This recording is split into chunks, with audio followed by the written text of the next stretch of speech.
Hello, Tom here, welcome back. In this video I'll be installing a chainsaw carburetor on a brush cutter. So as I've mentioned, I'll be installing a chainsaw carburetor. As you can see, it's a carburetor from 50cc chainsaw, since the brush cutter is 50cc motor, and I've chosen this one because I found it easier to tune it, since that high screw, low screw and idle screw, it's easier to access. On the other hand, when you look at the OEM carburetor, that's supposed to be high screw and low screw is down here. Idle screw is alright, that's easy to get. The hardest thing is to get to low screw, since this is OEM. You have to have some sort of special tool. On the high screw I've managed to cut a slot for a screwdriver, but it's not enough just to adjust the high screw. Sometimes you have to do the low screw as well. To be able to install chainsaw carburetor on the brush cutter, I've made this little adapter on my milling machine. The adapter is to move the vacuum intake from the top, the original carburetor, from the bottom. The original carburetor got a vacuum intake at the bottom, and the chainsaw carburetor got a vacuum intake at the top. So basically I've just drilled a hole through, and then I cut on my milling machine, cut a C-shaped groove to be able to move the vacuum intake to the top. I also have a couple of gaskets, so there'll be gasket, and then there'll be the carburetor.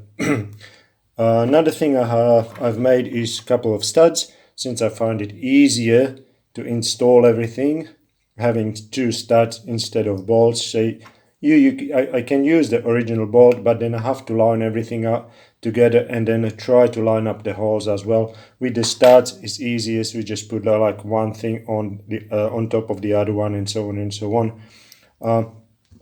One more thing with this carburetor does have a primer. This carburetor doesn't have one, so I'll be only using a fuel line. I'm not gonna use the return line as you have one on this carburetor. Also, this carburetor does have a built-in choke. This one even got an automatic choke, so basically you pull this lever and it stays on, and as soon as you use the throttle, it just turns itself off. Another thing I had to make is that this little spacer. That little spacer be sitting on top of the carburetor under this little airbox I had to make, since the original airbox broke when I dropped the machine. You can see a little hole. It's a threaded hole here. Since I have to reposition the throttle cable, because the original carburetor's got the actuation here at the top, but chainsaw carburetor's got the one on its side. So I had to reroute the cable. That's what is the hole for, and I also made a bigger hole for the throttle cable in this air filter cover. Well, I'm going to get the machine ready and I'll start installing the carburetor, and hopefully everything fits as it should, and then I might be able to start it. I'll give it a go, but we'll see how it goes with the installation first. So as I've mentioned, chainsaw carburetor does not have a return line, so I'm gonna take that out, and I'll have to find something to plug the hole in the grommet. Let's see if that's too loose. I'll try. Oh, that might be it. So I'm just gonna plug this for now, since we don't need it anymore. Next thing is I'm gonna get the studs in.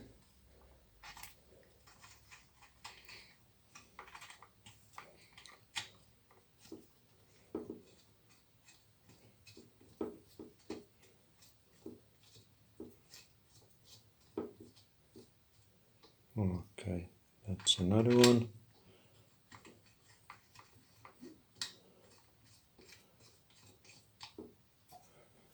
Next thing is I've got to use a gasket. As you can see, the vacuum intake is here, so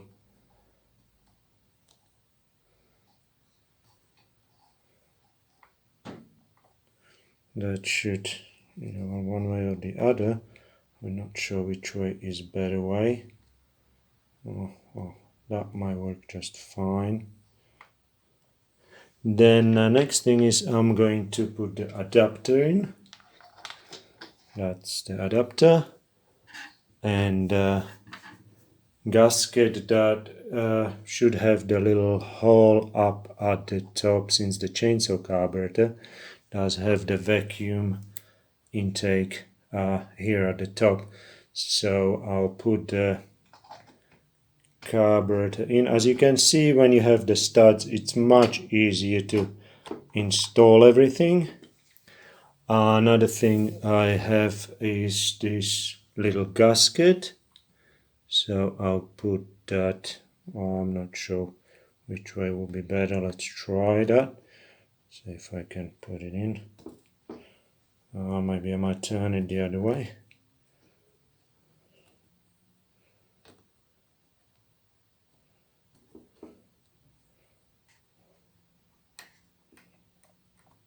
Yeah, that looks about right. I'll use the spacer. I'll use the spacer, and then I'm going to put that airbox in. Now the thing is, I have this little clamp here that will hold the airbox cover, and I have to find a couple of washers and M5 nuts. I might have something, I don't know, maybe that might be M5. Let's try. Yeah, that will do. See if I can find some more. Oh, I've got, okay, now I've got 2 washers, and I've got a little nut.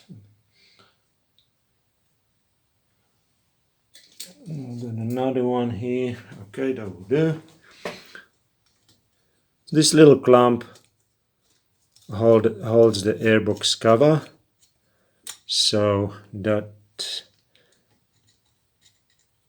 is it. I'm not sure the nut is any good, and I'll see if I can put it in. I'll try the other side. Okay. So I'm just gonna tighten it up a little bit.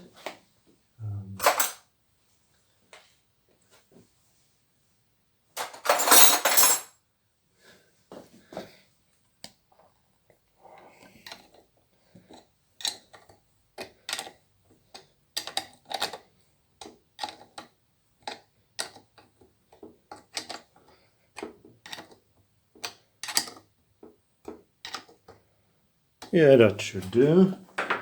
And I'll connect the fuel line, and I'll try see if that works. So the choke, it looks like the choke works fine. And the next thing I'm going to do, I'll try to connect the throttle cable. Okay, so I'll see if I can get the throttle cable in. There's not much room, but I'll give it a go. I gotta go through that little hole there. So, okay, well that should be all right. And then I'm just gonna see if I can screw the adjuster in. I'm just gonna go all the way in with the adjuster, and I'll be doing the adjusting later on when everything is installed. I'm going to put the foam in. I've got the foam, so we're just gonna put it in here like this.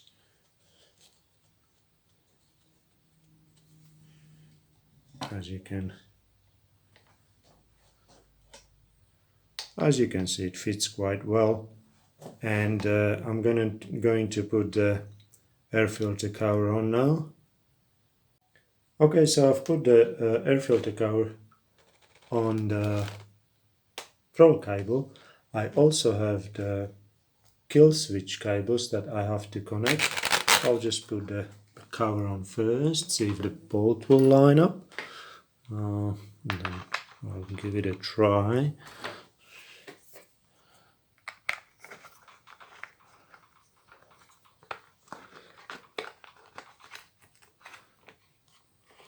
I think I've got it in.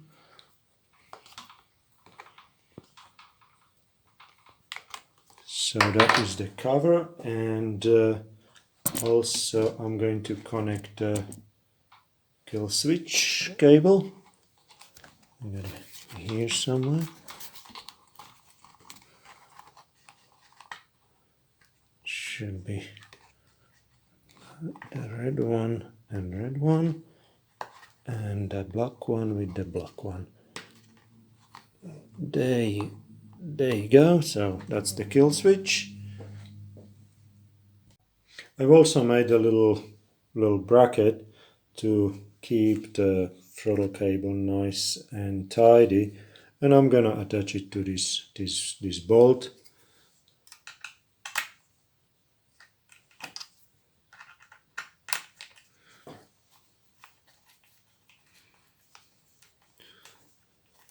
I'm just gonna put it here so the throttle cable is not sticking out too much. That should be alright because the bolt is long enough, so I'm not gonna strip the thread or anything, so I'll just pop it in. I don't know if okay. That should be nice and tidy.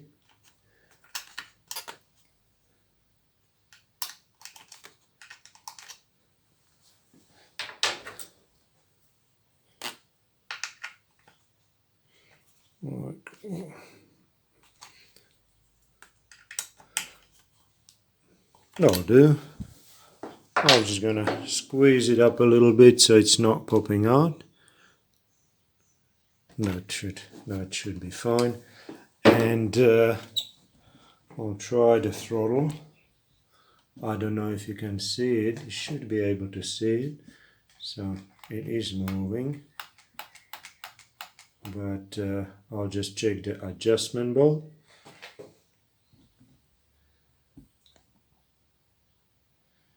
I'll take the cover off, the air filter cover, and I'll see if I need to adjust it a little bit.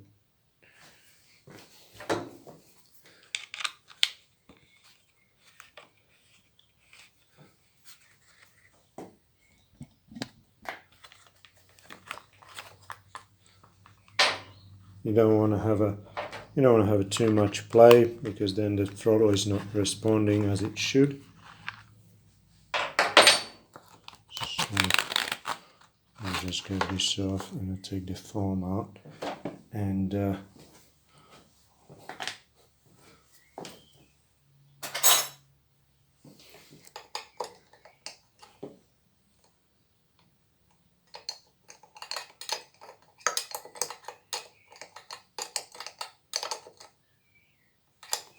let me try. Yeah, that feels about right. Okay, so I'll put the foam back in. I'll install the cover.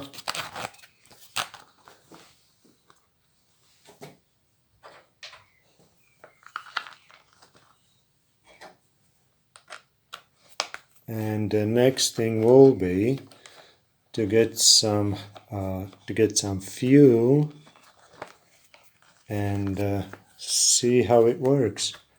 See if we can start it or not.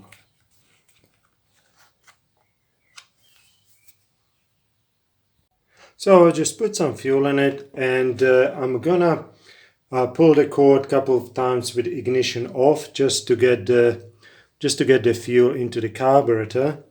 and then I'll turn the ignition on and see if we can start it up.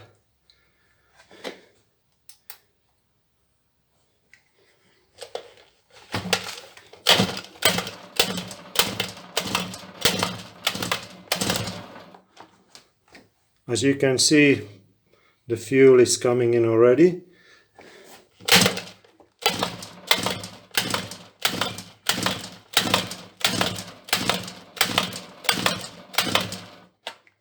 So I'm going to turn the ignition on and see if we can start it up. I have the choke on, so we'll give it a go.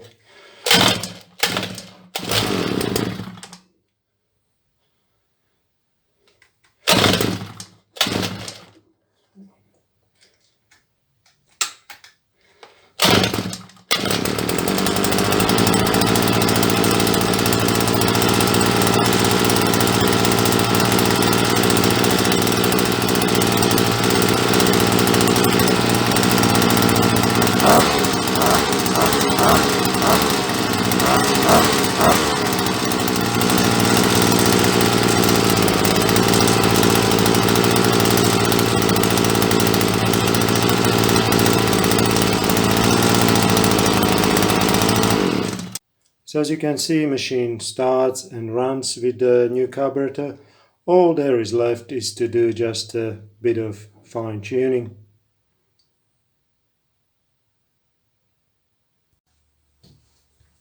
Thank you for watching.